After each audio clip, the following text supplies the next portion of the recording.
Saludos amigos y amigas, muy buenas tardes, ¿cómo están todos ustedes? ¿Cómo les va?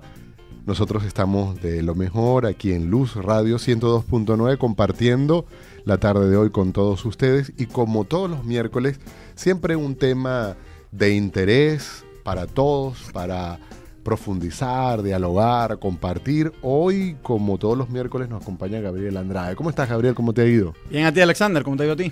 Bueno, de lo mejor, tuviste de viaje por la vecina Colombia, ¿no? Efectivamente, estuve en Valledupar, encantado con ese pueblo hermano y espero que las diferencias políticas entre Venezuela y Colombia se resuelvan pronto para que los intercambios sean más fructíferos. Parece que va encaminada por ahí la cosa, ojalá que sea, ¿no? Porque al final los diferendos entre los gobiernos o los políticos los paga la gente que vive en la frontera.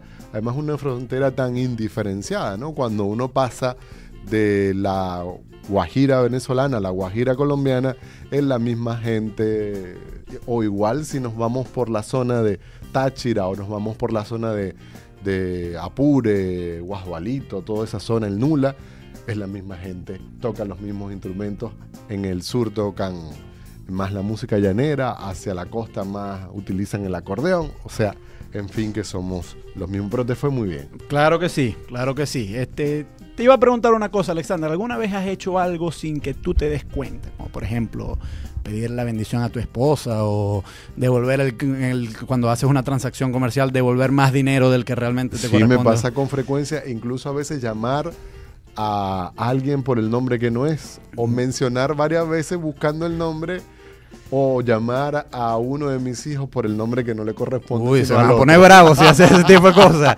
Bueno, todas esas cosas creo yo que son revelatorias de que nuestra mente está conformada por dos grandes esferas. Una es la consciente, que es donde estamos en este momento. Sabemos lo que estamos haciendo. Pero hay otra mente, aparentemente, otra parte de la mente, que es la inconsciente, que es aquellos aspectos de nuestro pensamiento sobre los cuales no parecemos tener control. Y bueno, como el mismo nombre lo dice, no tenemos conciencia de ella. Y para eso, para hablar del inconsciente, del psicoanálisis y de sus aplicaciones prácticas en la psicoterapia, tenemos hoy a la profesora Marisú Camporredondo de la Facultad de Humanidades, pero te digo una cosa, también es mi mamá, así que bendición, mamá. Bienvenida, profesora. Muchas gracias. El primero en la historia del psicoanálisis siempre he postulado que el gran fundador fue Sigmund Freud. ¿Por qué Freud es tan importante? ¿Cómo fue su vida? Bueno, Freud fue un médico vienés, nació en el año 1856, ya hace 2 siglos, y Freud marcó un hito porque él nació en una época victoriana, una época donde las costumbres estaban regidas por una moral muy rígida, muchos dicen que muy hipócrita. Y además de eso creció y estudió en un país, en Austria, una de las cunas del positivismo, donde la ciencia era una ciencia sumamente rígida en cuanto a los patrones para definir lo que podía o no ser objeto de estudio. Y Freud era un médico muy acucioso, muy detallista, y empezó a interesarse por los fenómenos de la mente, por el estudio. Como era un médico, primero obviamente fue médico general, después fue becado en Francia, estudió con un gran neurólogo, Charcot, que practicaba la hipnosis con las histerias. Las histerias eran en aquella época personas que lo que hoy en día, digamos, le daban como yellos, desmayos, y en aquella época se pensaba que esos desmayos eran producto de bilis. Se pensaba que solamente lo padecían las mujeres, por lo tanto se asociaba al útero.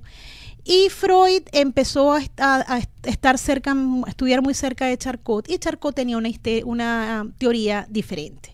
Entonces, bueno, a raíz de eso, Freud empieza a estudiar y se empieza a dar cuenta que muchos de los trastornos psíquicos y mucho de la vida cotidiana no solamente responde a todas las intenciones conscientes, voluntarias, racionales, que los seres humanos pues nos ufanamos de tener, sino que tenemos también una parte oculta, una parte además que nos acompaña diariamente, que no solamente se limita a lo psicopatológico, sino que también en la vida diaria, como tú decías, Alexander, pues constantemente cometemos errores, hacemos equivocaciones sin la intención, pero los hacemos, ¿no? Ese fue uno de los grandes méritos de Freud. Ahora, me imagino que en ese momento donde la ciencia era prácticamente dogmática, es decir, nadie se salía de los cánones que ya estaban establecidos e imperaba la tradición, una persona que comienza a salirse de esos lineamientos y a comenzar a decir otras cosas en medicina, en psicología, debía ser un bicho raro. Era un bicho raro, para colmo era judío.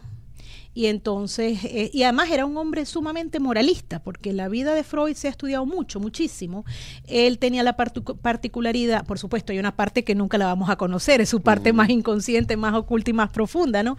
Pero a él le gustaba mucho estudiar los sueños, sus propios sueños. Entonces él registraba todos sus sueños y los analizaba para el público. Imagínate tú lo que es eso, que uno empiece a hablar aquí de un sueño y yo empiece a asociar libremente, que es una de las técnicas que él utilizaba.